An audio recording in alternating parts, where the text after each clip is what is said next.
In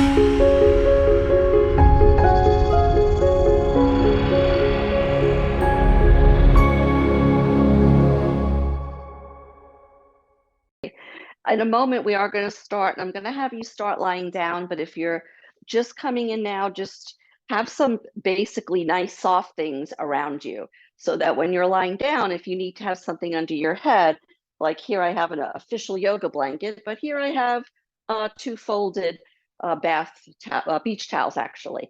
So just have anything that you think might be useful.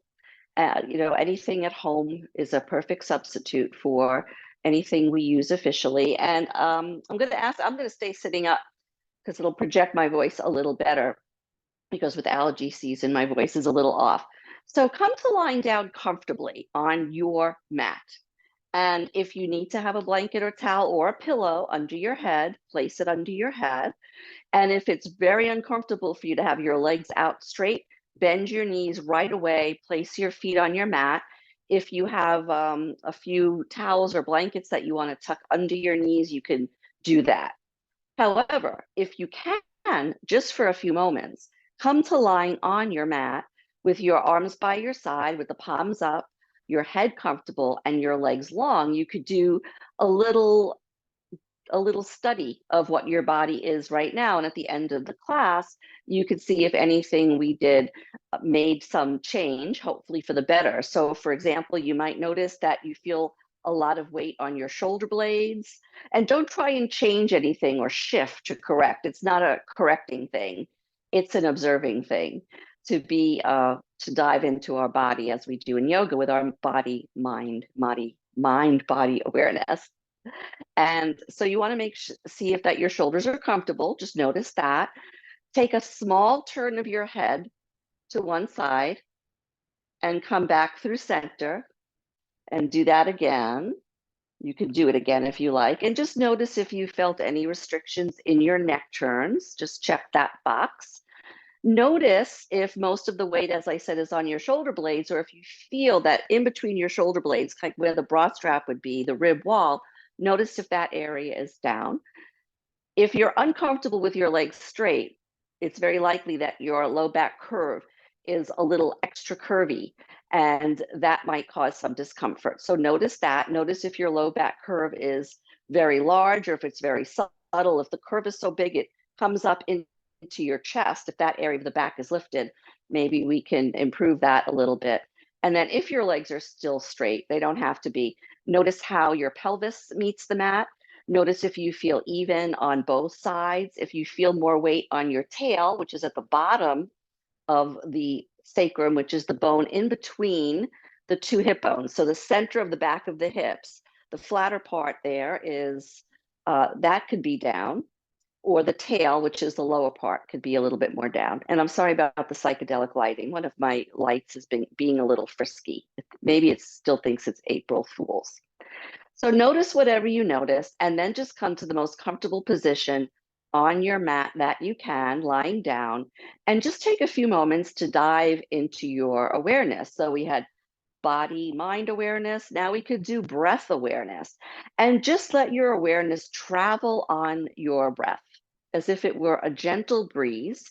Don't try and change your breath, not necessary, but notice if there are any restrictions, if there's any blockage in your nose, for example, or your throat. You might want to have water handy. If you do notice when you lie down, if you have a lot of congestion in your throat, you may need to have some water nearby so you can calmly go and get some of that and have it handy if you think that might be useful. And then observe your inhale, and just notice if either the inhale or the exhale portion of your breath is super dominant. Again, it's not to correct, but if we're doing a practice that's encouraging relaxation, and if our inhales are super long, if you count and your inhale is 6, and your exhale is a 3, then you might want to see if you can lengthen out your exhales a little bit to kind of trigger a calming response for your nervous system. But don't suppress your breath or force any change upon it. That usually doesn't work out too well. Take a few more breaths here. I'll join you lying down. So if you need a visual, I just realized my clothes are a little extra dark here today. So hopefully you can see what you need to see. So when you're ready, bend your knees and place your feet down if you haven't done so already. Now, even though our feet are on the mat, we're not really putting a whole lot of weight on them because we're not standing. But even so, notice the pathway of weight in your feet. Notice the big things. Like, for example, take one foot. Is the weight very noticeably more on the little toe side of the foot or the big toe side of the foot? And if it is one side, can you even that up a little bit? How does that feel? And then do the same with your other leg, the other foot, the left side, the pinky toe side of the foot, and the big toe side of the foot. Notice if all the weight is coming in on the big toe or out, and see if you can even that up. So we're using the whole delicious platter of our feet. Toes relaxed. Notice if there is a lot of weight on the toes, it really shouldn't be here. Notice if you could feel your heel. And our heel has a back, a center, and a front. And then when you get to the front of the heel, it kind of spills off a cliff, the center arch of your foot. Notice if you could sense the arch. Just notice whatever you notice. And then when you're ready, pick up your right leg, keep it bent. Does not have to be deeply bent, so do what feels right for your knee. And just take your hands either behind your thigh or gently on your shin, but don't use your arms to force the leg closer to you. And then as you inhale, let that thigh travel away from you, no further than knee over hip. And as you exhale, bring it comfortably back toward your belly and your chest. Now, depending on the range of motion in your hip joint, you might feel like you're not making a lot of difference, a lot of movement in the hip. And that's fine. We don't want to force anything upon our natural body's orientation. So just go back and forth. And as you're moving, so we are mobilizing the hip joint in the front. And when the thigh comes closer, we're also, that weight that's coming toward us is also helping to stretch the back. This is kind of a type of forward bend here. See if you can keep that foot relaxed. The next time your thigh comes into your chest, pause. You don't have to hold it there. You can if you wish, or you could just let it kind of surrender the weight down. Take a breath here. And then slowly unfold the leg. Take it out on a diagonal, on an angle in front of you. Don't force the knee straight. And then if you could take the leg up to vertical, great. If it's on an angle, that's also great. But flex your heel a little bit. Try and relax your toes. Send the heel away from you and the toes toward you. And you might get a nice stretch somewhere, maybe in the back of your right calf. And then relax that, back off that stretch, and then do it again. Toes coming toward your nose, heel toward the ceiling. Now, if you're comfortable having your leg up in the air, keep it there. If that's not comfortable, bend the knee and place your calf on your other knee. We're going to do a nice activity to get a lot of movement in our ankles. We're going to do some spelling. So with your movements of your right ankle, spell your first name. In print, I should say. I was asked that question, script or print. And you'll notice that you're getting in the ankle circles, you're getting in the pointing and flexing, and you're just tracing the spelling of your name. If you have a super long name, you don't have to spell the whole thing. If you have a really short name like Anne, you could add your middle name in there too. And just notice the movements of your ankle. And then when you're done with your spelling lesson, just pause. And if your leg is still up there, bring your foot down to the floor. Take a breath here. And now the left side, take your left bent knee in toward your chest. And we're going to do those back and forth movement, Apanasana variations. Inhale the thigh away and exhale, thigh comes toward your belly and chest. And just do it nice and easy. Synchronize the movements with your breath, knowing that even this simple familiar movement is doing a lot of good things, mobilizing the hip joint for one, helping your back decompress a little bit, because lying on the floor like this and adding these movements is really great for the back. Try and keep your foot relaxed. You're also getting a little massage of your innards, although that depends on how close your leg comes to you and how big your thigh is. I have big thighs, so I get my thighs really can massage a lot of me. The next time the left leg comes in toward your chest, pause there. You could use your arms to secure it if that feels better. And then let's open up the back of the leg. Stretch the leg out on an angle first, because usually on an angle, most of us can have a straight leg out here, but it's not so comfortable to have it out there for long. So you can strap it if you need to, but remember, we're going to spell. No, don't strap it because we're going to spell. So if your leg is comfortable reaching up to the ceiling or out on an angle, keep it there. If not, bend the knee, rest the calf on your opposite knee, and now spell your last name. And same as before, if you have a super long last name, you don't have to spell the whole thing. If you do it in the air, you can really see all the fantastic movements that you're making with your ankles. And you also might notice some movements that don't feel right. So you don't really have a lot of movement in the joint there, but hopefully you're spelling with reckless abandon here. If you have a really short last name, you could add a few letters. And then when you're done, bend that knee, place that foot on the floor. Last piece of this, take both thighs into your chest. Make sure when you do that, you still feel that your low back is down. So I've seen people so vigorous, they pull their legs toward them so much that part of their back comes up. And just here, do the same motion, inhaling the legs away, relax your feet. Exhale, bring the thighs toward you. Inhale away, and exhale, bring them in. When you take the legs out, don't let them go past your hips. So we don't want to bring our legs like this. That's going to create a big arch in the back that we don't really need right now. So again, gently mobilizing the joints. You might be getting a stretch in your legs. It's certainly possible. And this is really yummy for your low back, especially at the end of a long day. The next time the thighs come toward you, don't feel like you're locking them in furiously, but surrender the weight of your legs to gravity. If you have your arms, I suggest not pulling them in a whole lot more than they go naturally, but just securing them where they are, and take a nice big inhale here and a long exhale. You can sigh that breath out and notice if your back sinks a little bit more to the floor, or if a little tension just melts out of your back or your hips or any place. Take another breath here. And then when you're ready, place your feet down, set your feet parallel. We're going to do some bridging. If you have a yoga block or a similar shaped item, you could use it in between the thighs. And what that will do, the purpose of that is to prevent the thighs from buckling out to the side.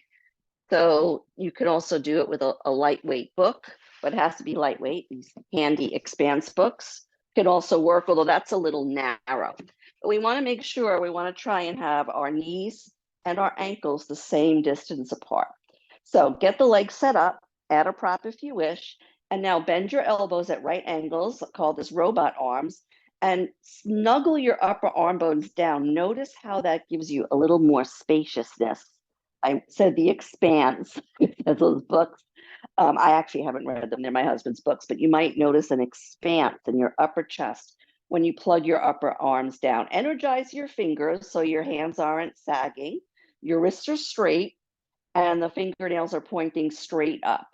Push your arms down and feel your feet on the floor. As you inhale, lift up a fraction. So you barely have to lift your butt up, but your quick scan of outer edge, inner edge, and even off. So every part of the foot that bears weight is touching. The toes should just be relaxed here. And then if it feels okay, invigorate your legs, backs of your thighs, lift the fronts of your thighs. As the thighs lift, that takes the hips. As the hips lift, that takes the belly. Take one or two more breaths here. And if you can free up an arm, you can feel how much of your body is lifted in the bridge, in this back bend. And when you exhale, lower your arms down and take a breath here. Now let's do a more traditional arm position. Take your arms down by your side with the palms down first. Turn the palms to face you, and then roll the arms so the back of the hand is coming toward the mat, but don't take them wide unless they have to go that way automatically. So now our upper arms are externally rotated, as are our lower arms. You might feel more of an expanse in your chest here. From the elbows down, however, turn your arms in, plant your fingers down. And when you're ready, let's do bridge again here. Just lift up a teeny bit first so you can feel the pathway of weight. You could feel, for example, if it's all collapsing onto your big toes, and you can energize the little toe side of your foot here. And then you can start adding a little bit more lift if that works for you. And just if you're just coming in, you do not need to have a blanket under your head for bridge. In fact, it can restrict the stretch in your neck, but I just like to be a little higher so I can see the screen. Send your knees to your toes. I'm going to bring my feet a little closer. I think that will be better. And we're not forcing our feet down. Imagine your feet like pats of butter. So there's a little softness, but they're well connected to the earth. Maybe lift the hips up a little bit more, but try as the hips lift, try and keep your belly relaxed. A lot of times the belly, well, my belly always wants to puff up, but it really wants to puff up in bridge.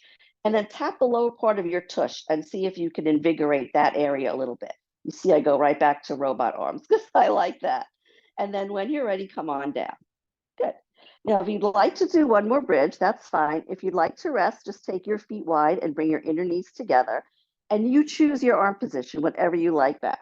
The 90-degree angle, or what I call robot arms, or the traditional bridge arms, which come down by your side.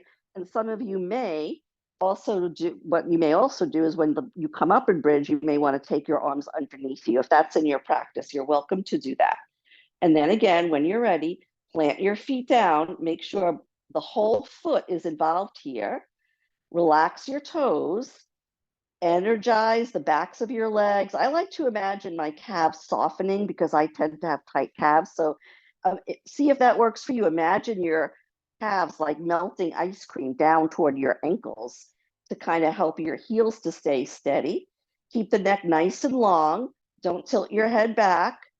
Take a few breaths here, liven up your glutes, let your belly be soft.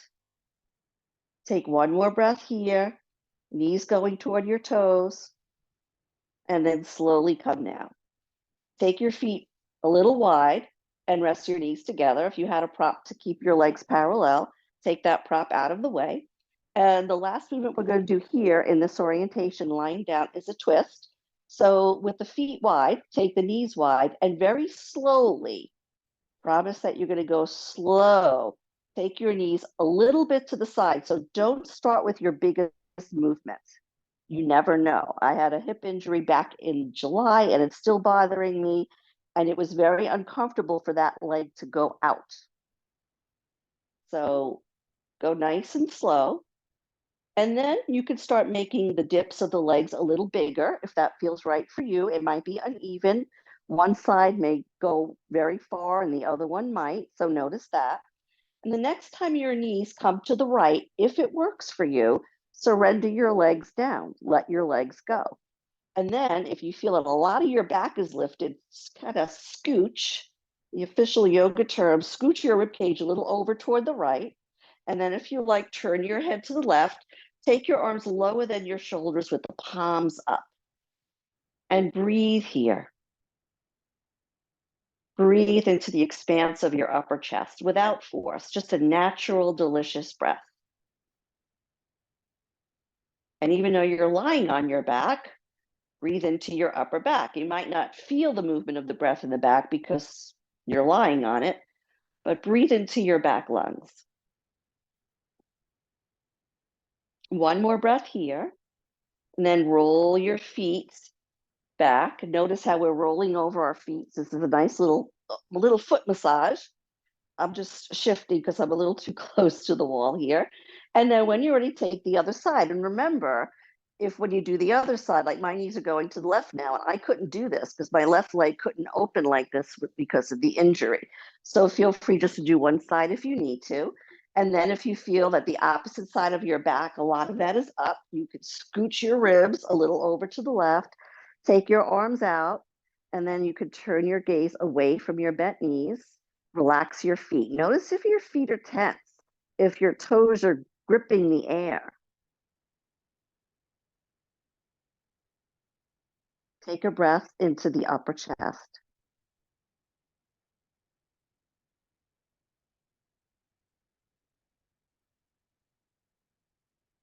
take a breath into your upper back.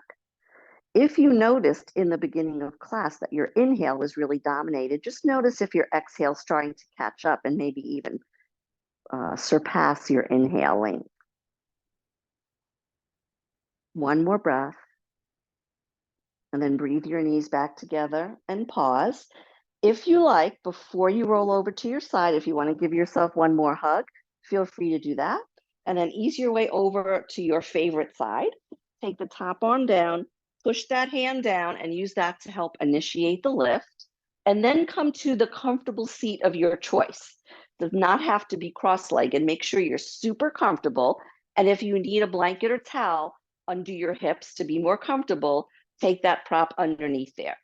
No matter how you're sitting, sit nice and tall, shoulders broad, shoulders over your hips, your earlobes roughly over your shoulders, and take your arms out wide so that just your fingertips are down. It might not be all the fingers because some of them are longer. And this is just a nice way to energize your arms a little bit. Good. Now from here, energize your right arm a little bit more. So you might even feel like a little buzzy tensional pull along that right arm. Tip your nose up a fraction and turn your head to the left. See if we can open up, make our head turn maybe a little more, what would you call it? A little smoother. And come back to center, relax the arms. Pick up the arms, circle your wrists. You could spell with your hands, but different because we spell with our fingers and we don't have to move the hands. So just make some random movements with your arm. You could certainly spell if you want. And then take the arms down, fingertips, light touch on the mat, and then energize your left arm a little bit more. Tip your nose up and keep that orientation as you turn your head over toward the right side. So you're energizing the left arm, you're turning your head to the right. Good. And then slowly release that.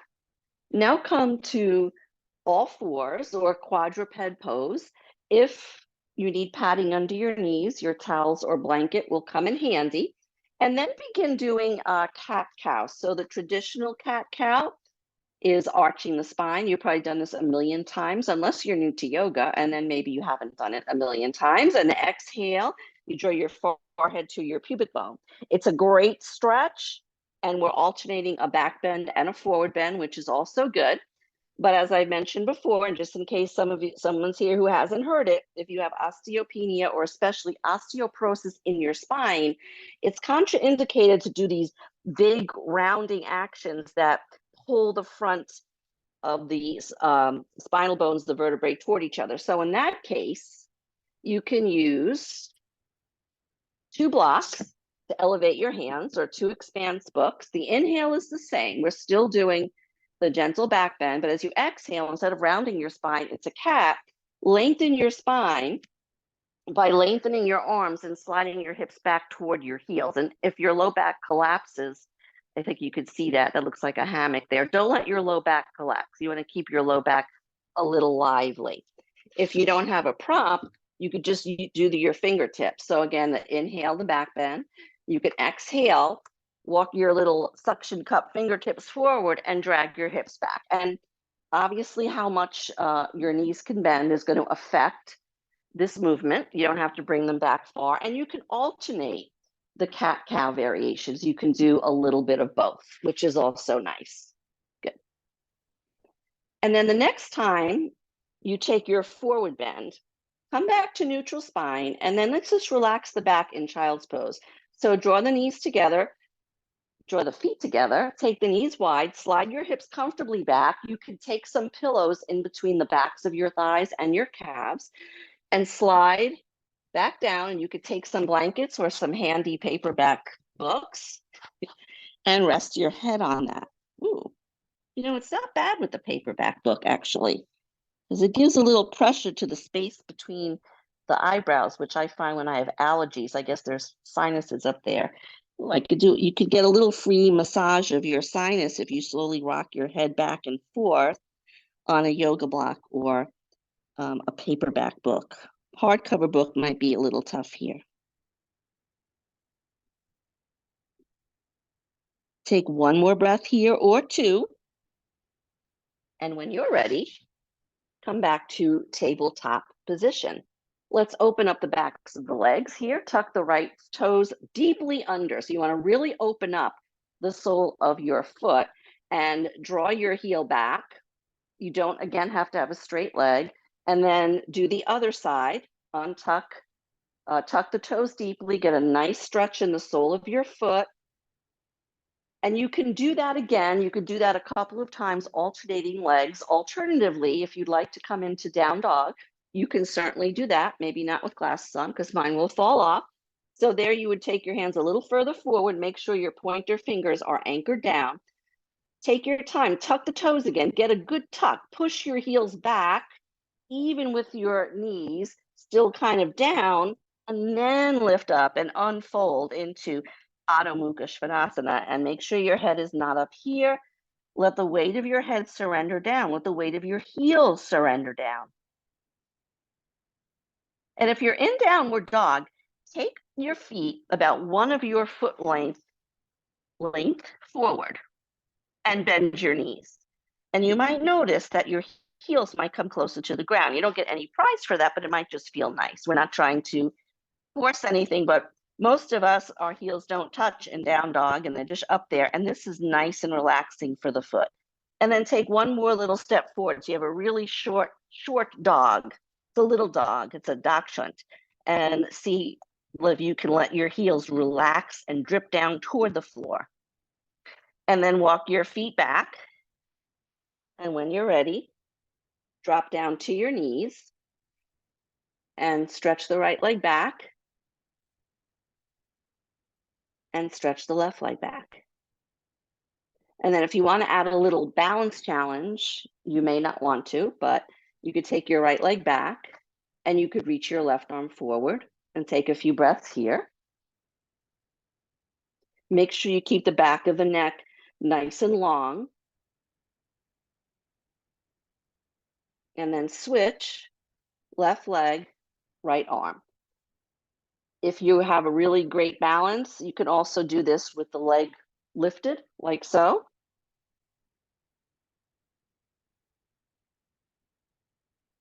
And then when you're ready, lower down and just sit back on your bum and roll your wrists around again. And then lengthen your legs out and just flop them around. Flop them around, take the legs in and out, maybe a little more slowly. Good.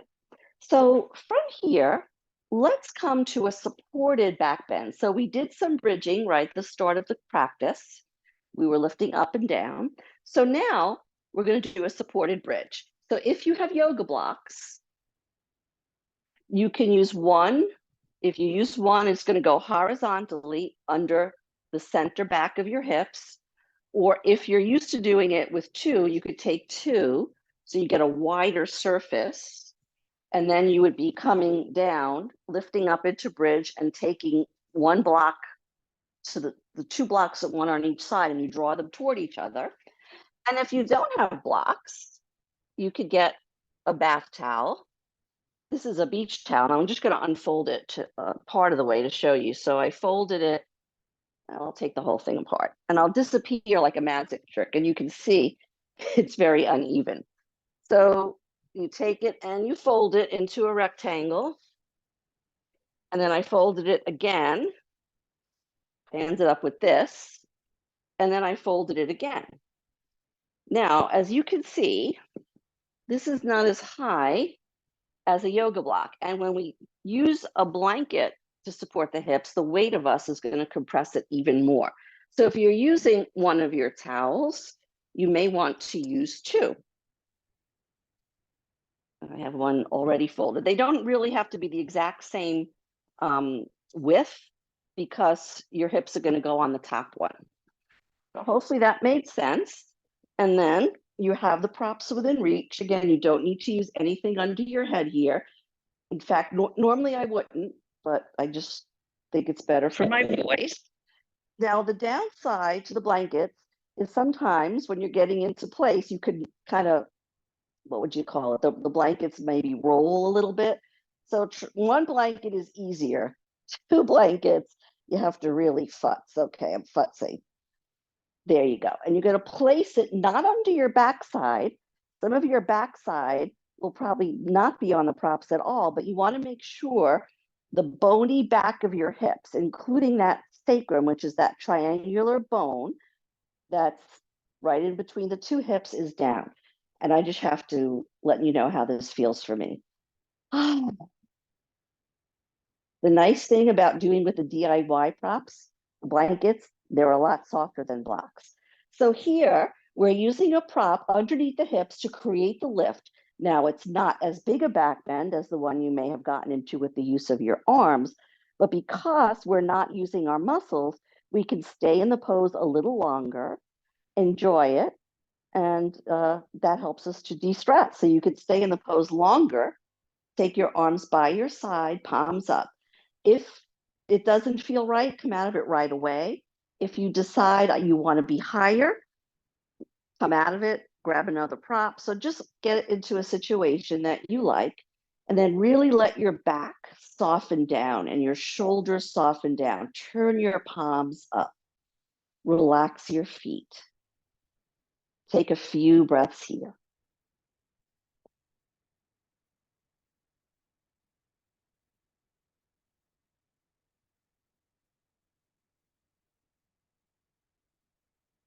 Bridge can also be a calming pose because poses in yoga that are inversions can be very calming. Now, obviously, if it's a very difficult pose, like a handstand, getting into it isn't very calming. But once you're in it, they can help trigger the relaxation response. Now, bridge isn't as fancy as a headstand, but where the inversion comes in is your hips are higher than your heart. So also know when your hips are higher than your heart, when you come out of bridge or any type of inversion, just be mindful of that. And then if you're doing it the way I normally would do it without a blanket, now my hips are higher than my heart and my heart is higher than my head, which depending on what school of thought you follow, some yogis, master yogis will say you don't have to be stacked in a headstand with the hips, the heart, and the head. Here you're stacked on a low angle, but that you still get the benefit of it. So don't believe someone who tells you that this isn't as good. Unless you love headstand, because I know some people love it. Doesn't work for my neck at all. Take a few more breaths here. Calm breaths.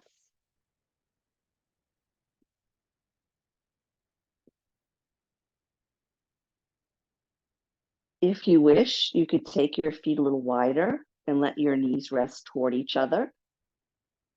That is easier to do when you're on blankets than when you're on blocks for some reason.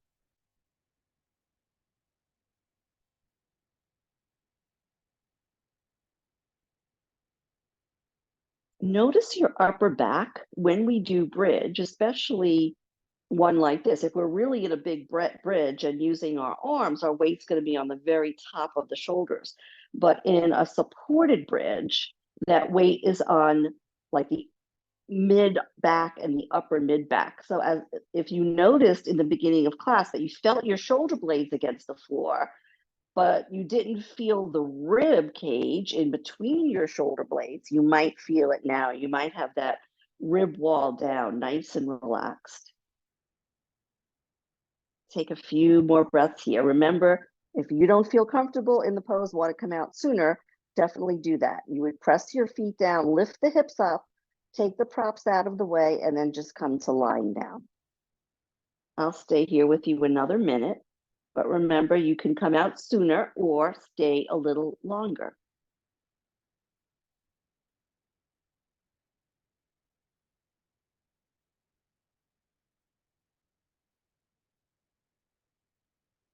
Make sure you're comfortable. Make sure you're cozy. Close your eyes.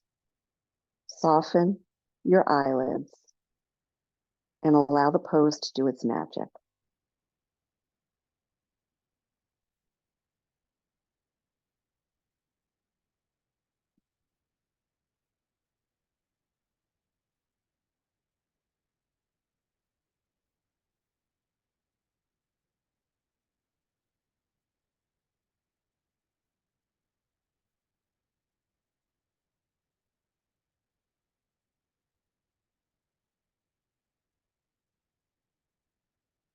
Let your breath roll in and out naturally.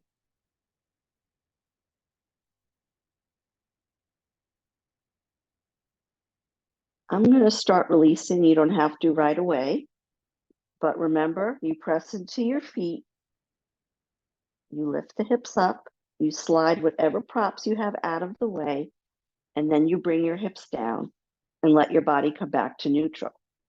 When you get to that point, when you've removed the prop underneath your hips, again, investigate your back without judgment. Just if you took a mental snapshot of your back when you started class, you might notice that your back is much more connected with the floor. There's a lot less, that's because there's a lot less tension in the back. Your low back curve may have become a little more discreet. If you have, I tend to have an overly big curve. Now I feel so much of my back is down. It feels absolutely delicious. And then when you're ready, after you come out of bridge and you've rested on your back for a few minutes with your knees bent or with the legs straight, then roll over to your side. Now remember, you were just in a form of inversion. Bridge is a back bend, but it's also an inversion. So pause on your side, especially if you have tendency to be dizzy or lightheaded. Oops, that's my microphone. And then keep your microphone in your ear and slowly come up to sitting. We're going to do one more twist here. And to do this twist, we're going to sit up. So remember, you could take a blanket underneath your hips. It's important for this twist, we're going to have our legs out in front of us on this one, to have your spine long. So we don't want to have a rounded back here. We want to be in neutral spine, and sitting with more props under the hips sometimes can actually help you to sit tall. And then line up your hips roughly, shoulders and hips, right? Line up roughly. Take your arms down, press into your fingertips, bend your right knee and draw your right foot comfortably close to you with your foot down on the mat. Flex your left ankle slightly and don't let your leg turn out or turn in. Then take your left hand on the right shin and take your right hand on an angle behind you to support the twist. So we're not leaning back. You know, that looks very relaxing. We want to keep our spine vertical. And you could play around with how far or close the foot will go. Again, depends on your knee, your hip. And then inhale here. And as you exhale, revolve your spine toward the right. Just go really tiny movement to start. And then as you take subsequent breaths, you might find that you can open up into the twist a little bit more. Make sure you don't use your arms to crank you into the twist. Use your arms to support and maintain the twist. Try to let your left leg stay perky. Don't let it roll out.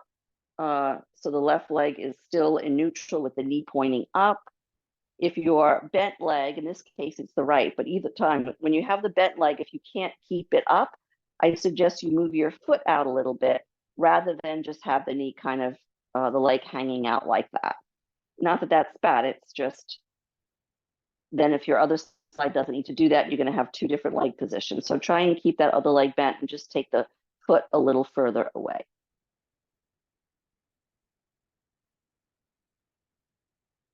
Take 1 or 2 or 3 more breaths here. Make sure your sitting bones are even. When we twist to one side, it can put more weight on the side we're twisting to. So make sure that left sitting bone is as comfortably down as your right sitting bone.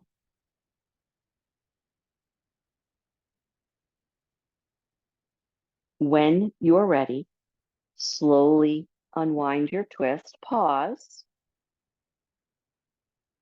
send your right leg out. And again, you could do a little Charleston action or wiggle your toes. And then second side, bend your left knee and keep the right leg active. So it doesn't, we want to tense it, but we don't want it to be all floppy. We want to have the center back of the heel down. And one side of the foot might come closer to the other. We're going to be twisting to the left. So you're going to take your left arm slightly behind you now to help you sit tall. And your right hand is going to steady that left leg. Remember, take the foot out wider if the knee doesn't want to stay looking up toward the ceiling. As you inhale, gently feel the breath filling your lungs all the way up toward the top. And as you exhale, let that nice full breath release and twist your upper back into toward your left. You can reposition your back hand if you wish. You could play around with the position of your front hand. Bring your awareness into your upper back, into your back lungs, and without force, just take a nice complete inhale, fill the back of your lungs, and fill the back of your lungs up to the top.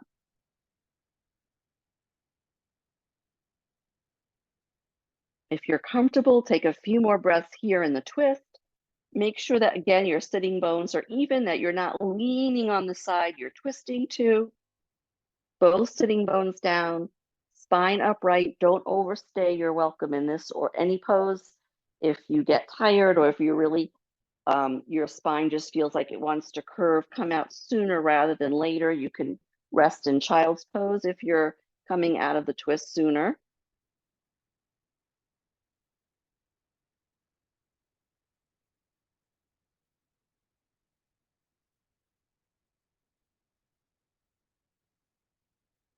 When you're ready, slowly unwind, release your leg out, and rock your legs a little bit out and in. So it's getting your Shavasana time.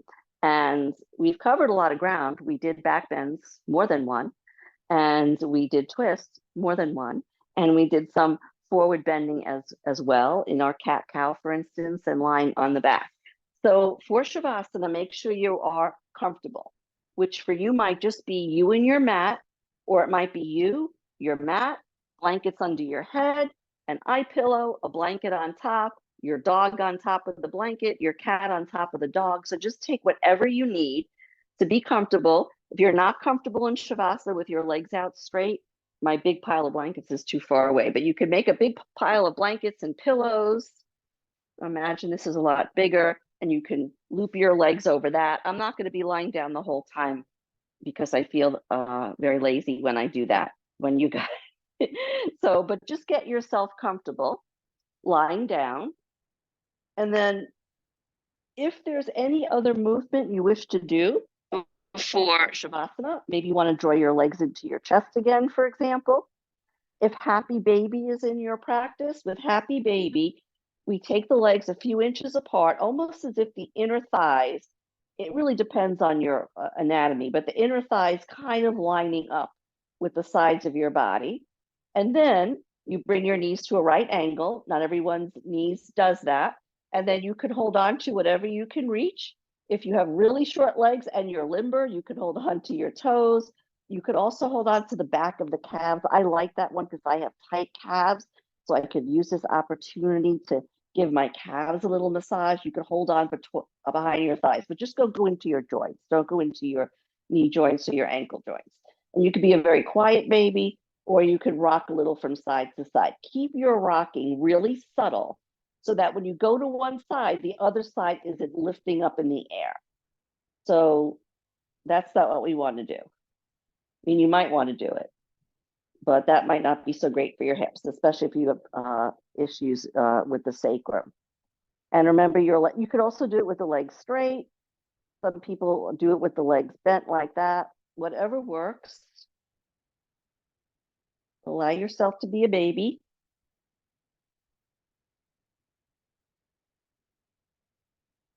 Alternatively, you just may want to, if it's comfortable to have your legs up in the air, you might want to take your legs up for a few breaths. You could spell your name again if you like that maneuver.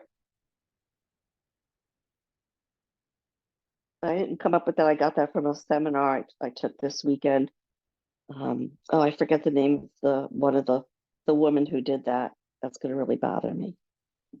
And then when you're ready, if you're not there yet, come to your comfy place and surrender to stillness.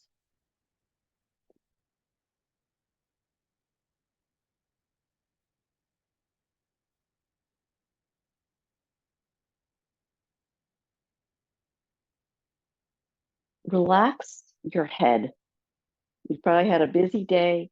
Let your head be heavy.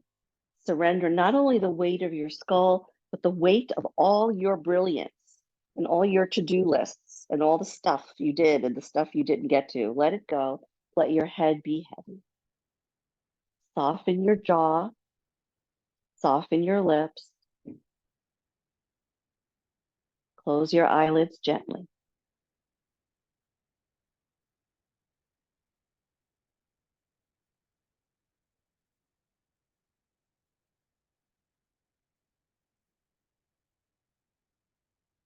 Relax your shoulders down toward the mat.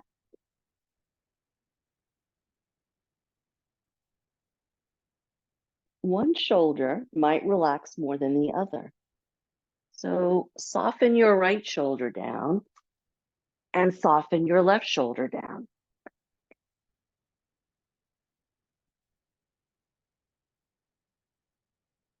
Surrender your back ribs.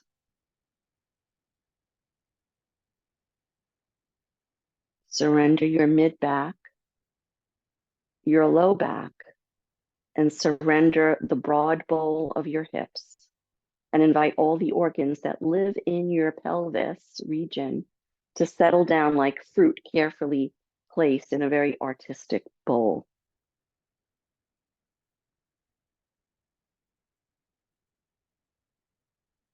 Invite your legs to let go. They've taken you all around today. Let the bones be heavy and the thighs soft. The bones of your upper legs and the bones of your lower legs. Relax your feet. They did a lot of work for you today, and then you made them spell. They definitely earned their rest. Relax your upper arm bones. Let your upper arm bones be very heavy and the muscles and skin that surround them very soft. Relax your forearm bones.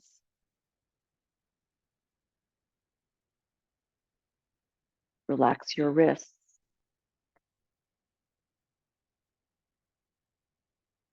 Relax your hands. You might notice the fingers gently curl.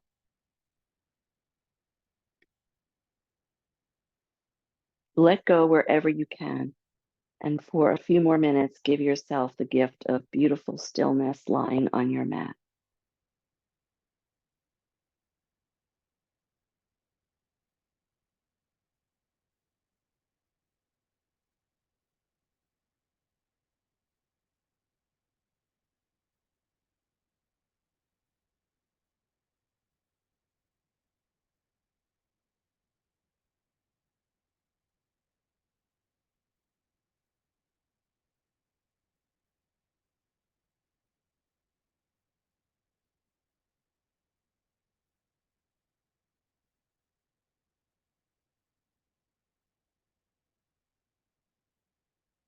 If any distractions arise, send them away. Imagine them floating away on a gentle breeze.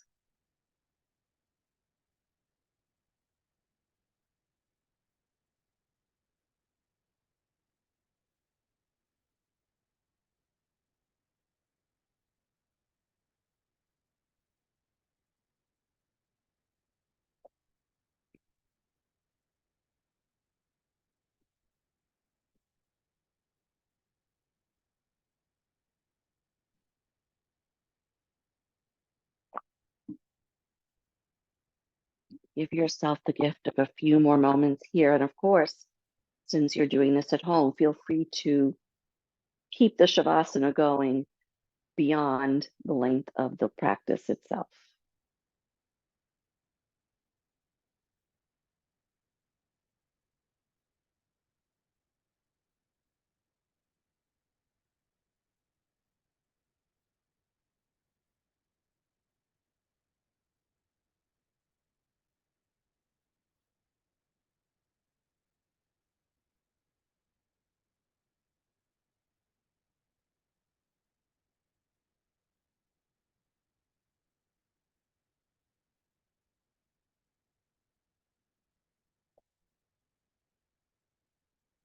If you're ready to start coming out of your cocoon of stillness, bring your awareness back to your breath. And then perhaps make some subtle movements, stretches, or yawns.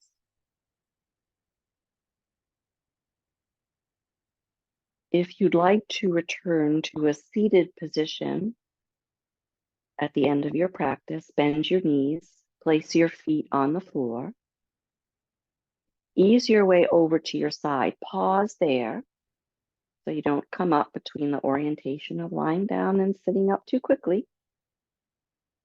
And then if you'd like to return to a seat, come to a comfortable seat that is comfortable for you with any props you'd like to have underneath you or around you.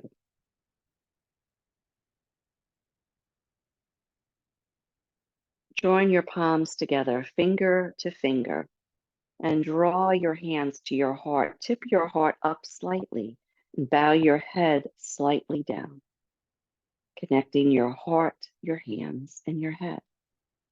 Om Shanti, Shanti, Shanti. Om Peace, Peace, Peace. Namaste. Thank you so much for practicing with me this evening.